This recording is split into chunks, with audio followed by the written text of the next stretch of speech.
Hello and welcome to the Suzanne Atwell Show.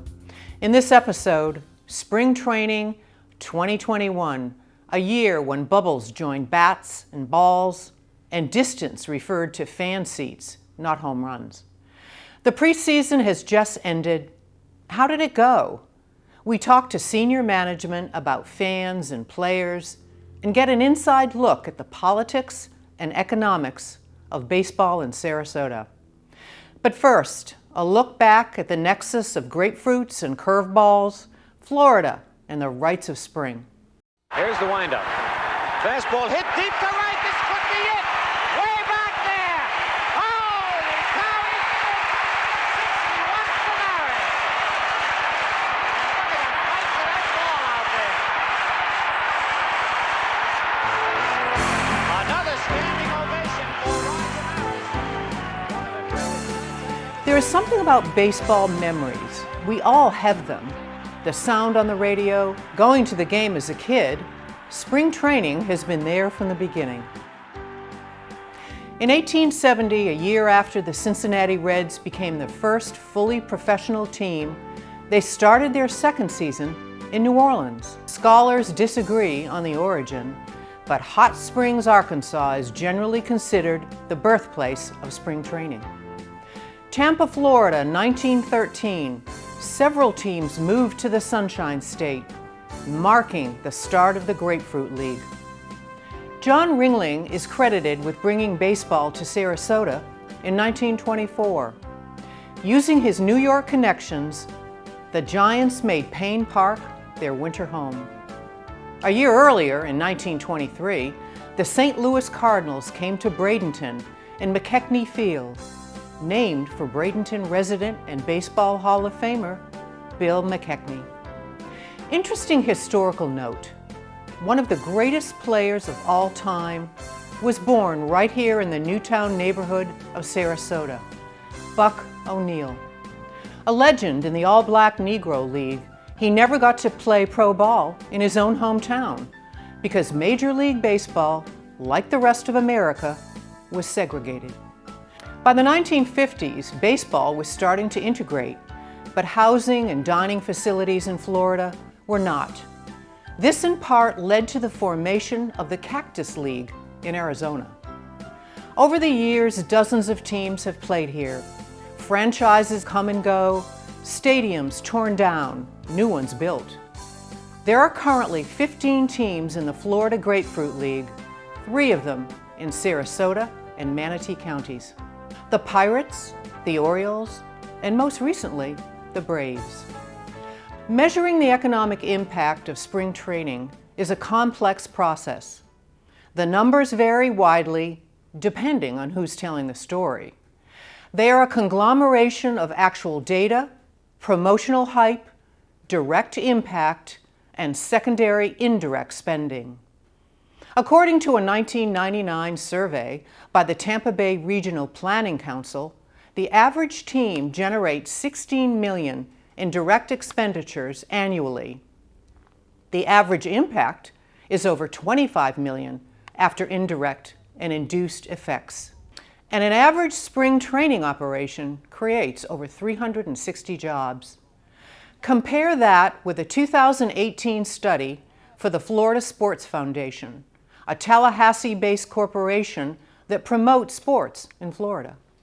They report the 15 teams statewide in the Grapefruit League generate an overall economic impact of $687 million, $348 in direct spending, and over 7,000 jobs. So, what's the bottom line? Spring training generates a lot of money, people love sports, and public investments in stadiums that induce teams to come to your market is part of the cost of entry. To clear these numbers up and give us the inside scoop on baseball in Sarasota County, former County Commissioner, baseball guru, and my good friend, Mr. Joe Barbetta. Thanks for joining us, Joe. It's great to see you. Thank you. It's my pleasure. Great to see you. I know you're a big fan and supporter of local baseball. We all know that. We'll be talking later in the show about economics and politics and business, but let's start from a fan perspective. How did we do this season? Not bad considering the COVID situation. You know, we're fortunate we had baseball. They cut it down from 17 games to 14 games, but the fans turned out. MLB, Major League Baseball, controlled what you could do. I mean, everybody had to wear a mask. You couldn't bring anything into the stadium. There were no beer sales by the vendors that were used to run around the stadium selling beer and popcorn and Cracker Jacks. But they had about 1,800 people allowed, 25% of the attendance, right in that range, 1,800, 1,900. And I went to most of the games, and it was good. So stadiums are major investments, but they also drive tourism, the economy, quality of life. You've been at the table, but without getting really too much into the weeds, from a big picture perspective, how do you measure when a franchise deal like this is a good investment for the community? Well, you have to look at it first that you don't want to increase the property taxes of anybody in the community. So you have to figure out how you can fund it without putting a burden on the local people. So we looked at the tourist tax, and the state legislature years ago put the uses of the tourist tax in a statute. So sports stadiums was one of the appropriate uses for a portion of your tourist tax. So number one, we found that we could fund it by the tourists. Number two, we just have to look at the value, measure it against other areas, other stadiums. And in our case, back in 06, 07, Governor Jeb Bush had already put in the statute. He had a special allocation, saw that the Arizona was taking a lot of Florida's spring training teams and having them move out there. So he put in what's called baseball retention grants for certain cities. So that was sitting there waiting. So we figured if we could use that plus a certain percentage of tourist tax, in this case about a half penny of tourist tax, we could put a pretty good proposal on the table. So that's how we came about the dollar amount. We're sitting in a pretty amazing seat right now. We've become a major hub. We've got the Orioles, the Pirates, and now the Braves. Right. But as you know, there was a time when Sarasota came very close to not having a franchise, when the Cincinnati Reds left. We were both commissioners at the time, I on the city commission, you on the county commission. Tell us what really happened then.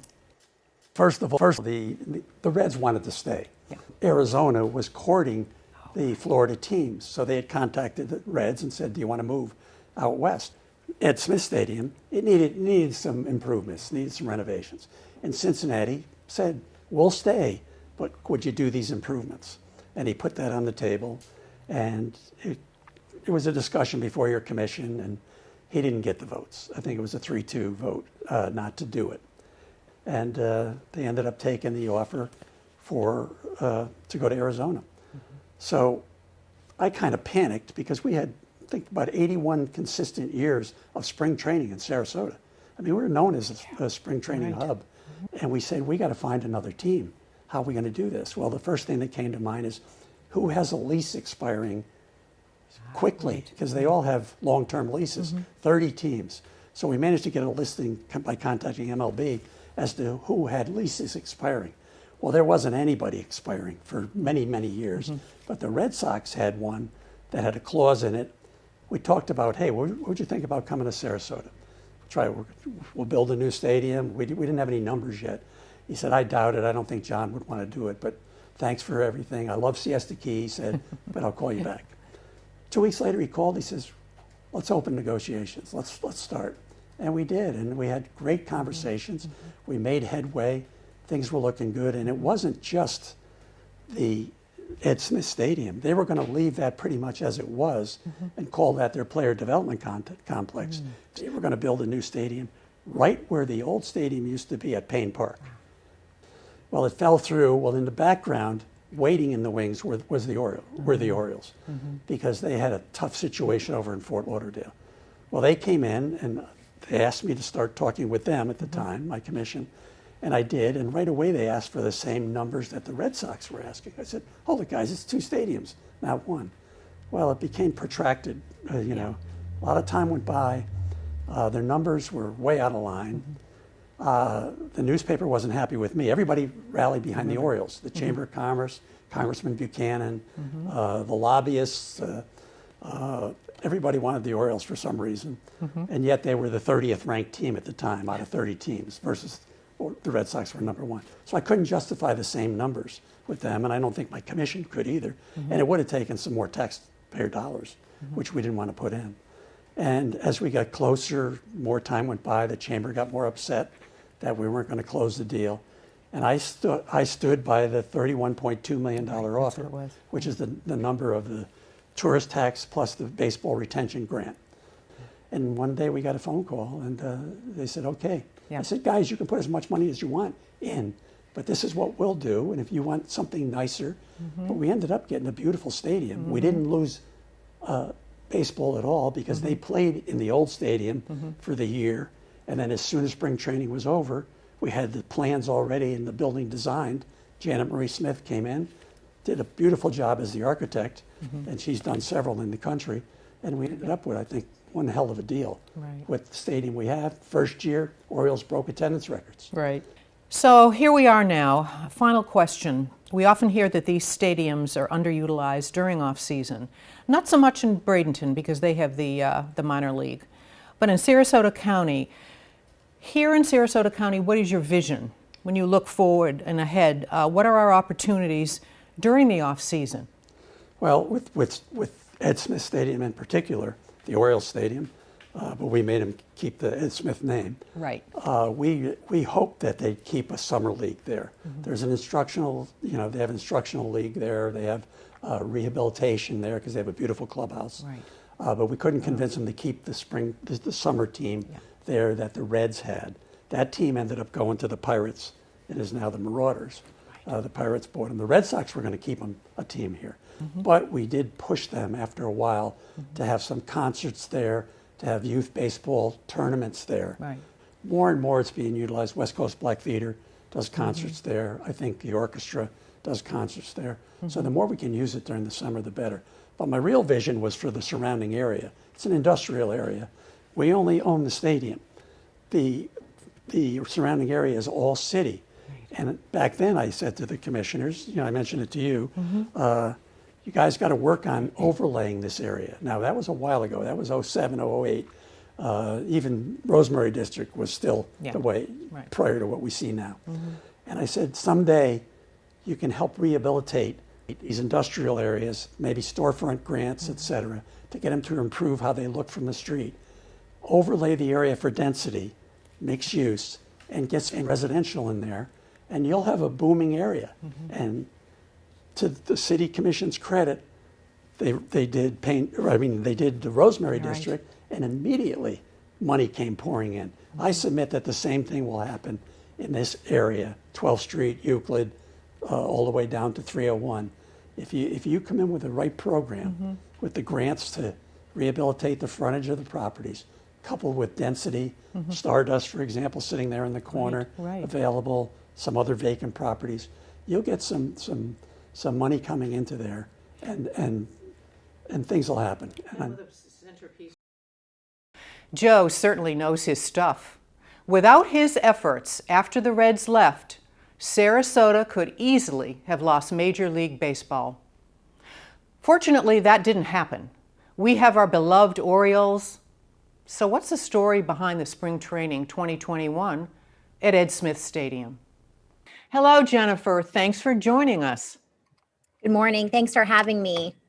Absolutely winning this interview via Zoom because before you above in the tell us that's how it work. What is the for you in it?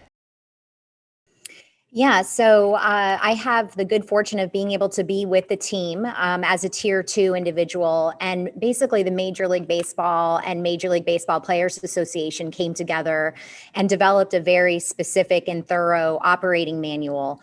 And in order to get through season, with as much health and safety concern as possible and keeping everybody from testing positive for COVID, we have to live within a very specific set of rules governing how much movement that we have, and also, who we can come into contact with, and again, regular testing. What were the biggest things you should do an operational perspective with the fans as well as the players? Well, first and foremost, we had to start our season with 25% capacity at Ed Smith Stadium. So something that has never happened before, of course, in Sarasota for us. And we had to create pods so that our fans could be separated, social distance, 2, 4, 6 pods, so that fans could enter the stadium, be with their group. We also went cashless, trying to limit as much exchanges as possible. We asked people to wear masks in the ballpark, probably one of the biggest things that people had to adjust to because of course, a lot of different entities have reduced the mask mandate. So some of our fans were not familiar with that in a ballpark setting. We also, as far as the coaches and the players, we have very strict COVID protocols that they're operating under. Travel has been completely different. We went from 1 bus to 6 buses to keep people socially distanced. So a lot of changes. How do a lot of games that have sort of this fake audience cheering? Do they do that at stadium? We don't have to at Ed Smith this season because we have fans, but I was in Baltimore at Camden Yards last season when we had no fans, and we definitely had fake crowd noise piped in, and it's very unusual, but I think you kind of get used to it after a few games. So having the half of it in there, big difference cheering. Some people wonder who's cheering here.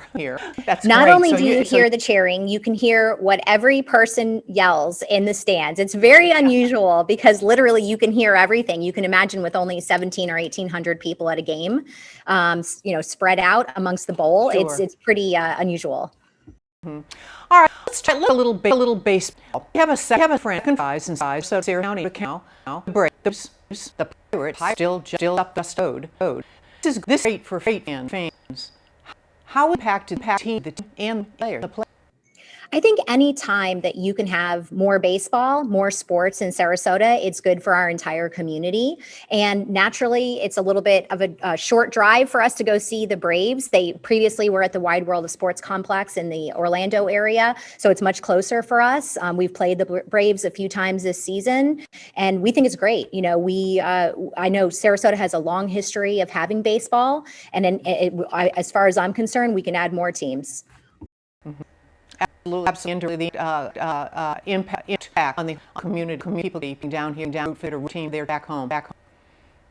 Absolutely. Well, and we are very committed to economic impact in Sarasota. As you know, we've generated more than $500 million of economic impact in our time in Sarasota. And I think that that's, extremely beneficial for small businesses, hoteliers.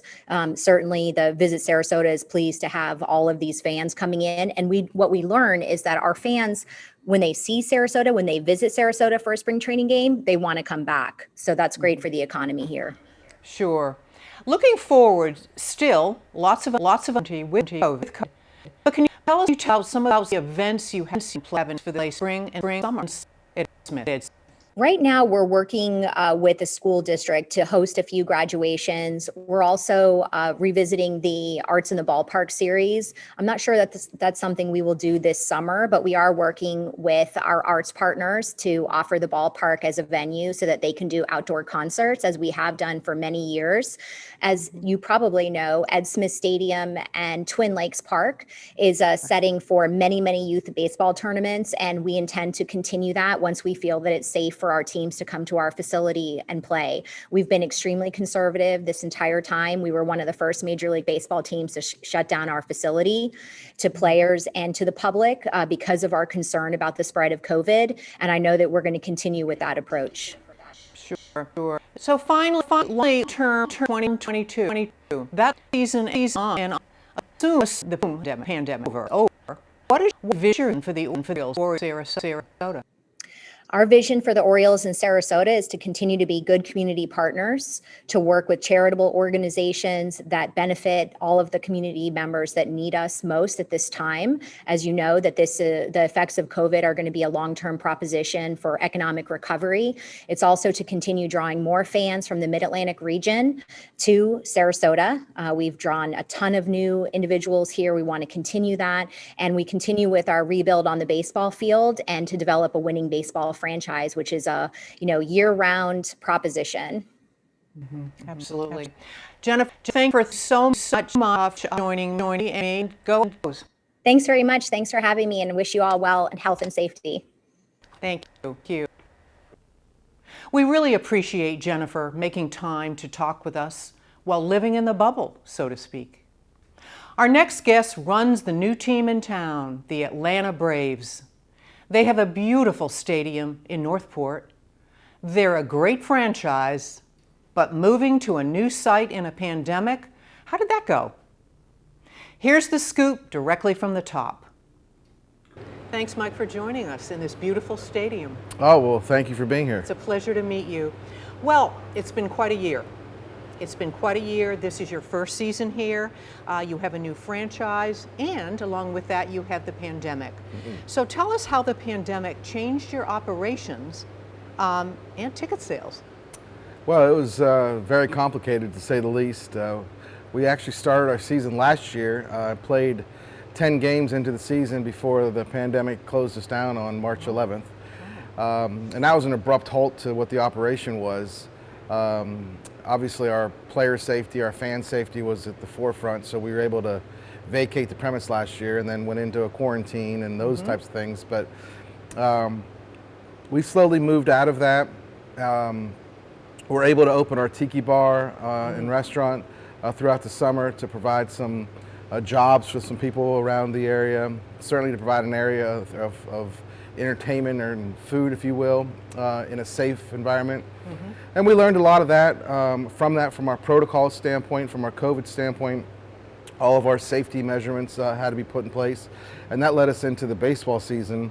The baseball season was truly mandated by Major League Baseball on the seating. So our capacity, based on socially distanced protocols, allowed for about 21% of our capacity. So as opposed to 8,000 people, we were at 1,800 or 1,900 people. And financially, that's a large deficit, if you will, to make up for. But at the end of the day, we were mindful of our fans and their safety and the players and their safety. And we enjoyed a great 2021 grapefruit season at capacity that we were allowed.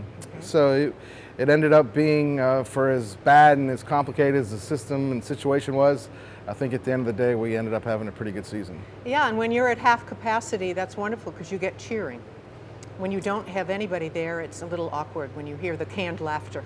That's I talk to the players daily about they played a 60-game schedule last summer in an empty stadium, and that's very, very, very, very troubling when you hear canned music and you try to have the fan and the enthusiasm piped in. Well, here, the organ was live and the fans were live, and it just created a really, really good atmosphere. Well, that organ just makes you, it hits you when they hear the organ. We're lucky to have so many teams in our community now playing spring ball. So how does that impact your marketing and your scheduling with the other teams here? Well, the scheduling is one of the reasons that we were able to land and put the franchise here was due to the proximity of the teams. In spring training, the idea is to get the team ready for the regular season, both physically, emotionally, fundamentally. And so the last thing you want to do is spend a lot of time on a bus going to and from different stadiums. So the fact that we have light competition here with the Orioles, the Rays, the Pirates, all within close proximity, it allows the player and our development of the team to evolve more on the field as opposed to the bus. And I would venture to say that they probably see the same results, where they're not having to bus and travel 2 and 3 hours every day to play. Right, absolutely. There's so much growth going on here. You just look around with the West Villages and all the land. How does that play into this stadium and the franchise? Well, this is a true model of a live, work, play community, and we are the centerpiece of that community. We're open 7 days a week. We don't just do baseball. We do farmers markets. We do concerts. We do the tiki bar. We do car shows. We do golf cart parades. We do all kinds of things that intertwine us into the community. And I think that's what makes the beauty of the West Villages community so popular, in that you have a stadium sitting in the middle of it that provides all kinds of entertainment. You have affordable housing that surrounds the stadium. And then you have the commercial factor that whether it's Publix or the restaurants or the banks and those things that are building around it. So it's all very conducive right to this community, and it's vibrant. It's a vibrant community. It's one that we're seeing an exceptional amount of growth. And so people in the season, when the regular season starts, they can come in and watch their team play somewhere else on the TV and have a drink and have a snack and just enjoy this area. Oh, absolutely. How unusual is that? What other teams do that? I don't think very many do that. That's interesting.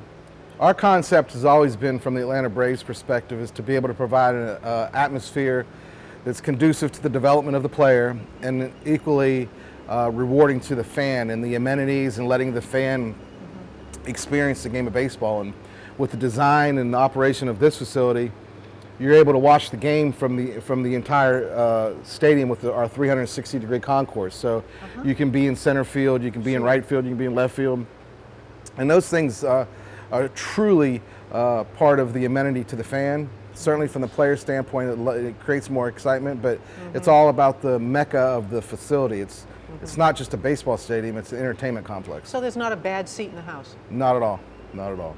That's very important to people that always say they're there with the sunset, or they're in the sun, or they're here, but whatever. They can have the same view as everybody else. Yeah, we can't cover up the sun, but we can certainly manipulate the seats to shade. And well, and if they can see the players. That's exactly right. We did a vast amount of sun studies prior to building the stadium. So in the peak of the day at noon, when the sun is rising, the facade and the majority part of the stadium block the sun. So we were able to, when we designed the stadium, to orient it so that east and west, the sun would go over you as opposed to east and west into your eyes. So there's a lot of thought and a lot of data that we collect and put into the building of this magnitude. So looking down the road, we had spoken before, you have been in this business 30 some odd years. What's your perspective, I would say to you in 3 years, what's your future plan for this stadium? What do you want to see happen down the road here? Oh, I think we'll continue to see growth and building. We'll definitely see hotels, a hotel, a boutique maybe hotel. There's so many fans and legions of travelers that want to come see baseball, want to come to Florida, particularly want to come and see the Atlanta Braves, that it's an opportunity for them to stay close, to be part of it. I think all of the vastness of the green space, although we will maintain green space, and that's very, very important for a multitude of factions, a lot of it will be developed into a golf course, more entertainment, and more housing. The growth is unparalleled. It's something it's unbelievably high, and it's something that we'll capture outside of baseball. It's the entertainment. We're open 363 days a year. And you've got some really quite stunning RV parks around here that people can come in, affordable housing. So you're bringing in not just a certain crowd, but everybody is welcome here, and everybody can afford to live here and enjoy this. Oh, absolutely. There's something for everyone. Whether it's from a ticketing standpoint, from an occupation standpoint, from a housing standpoint, there really is something for everybody. And we take great pride in being affordable to all. And being on the premise and the surface of playing to all. Right. Well, Mike, thank you very much for joining me. It's wonderful. Well, thank you for being here. You know, the amenities and attractions like spring training on the Florida Gulf Coast are nothing short of amazing. But our rapidly expanding local economy is both a blessing and a challenge. Smart public subsidies and investments that attract new businesses, like the Braves, are good for our economy and our quality of life. But the cost of developing and maintaining our infrastructure must also be included in the calculation. Tourist development taxes alone do not cover these costs. Public transportation, roads that can handle increased traffic, demands on our water supply, public utility grids, tourist development taxes alone do not cover these costs. That said, in the final analysis, growth and change are as American as baseball and apple pie. For more information on spring training, visit these sites, and you can always see this show and all our past episodes on our Facebook, YouTube, and web pages. Well, there you have it, folks. Hope you learned something and enjoyed the show. Until next time, I'm Suzanne Atwell. We'll see you around town.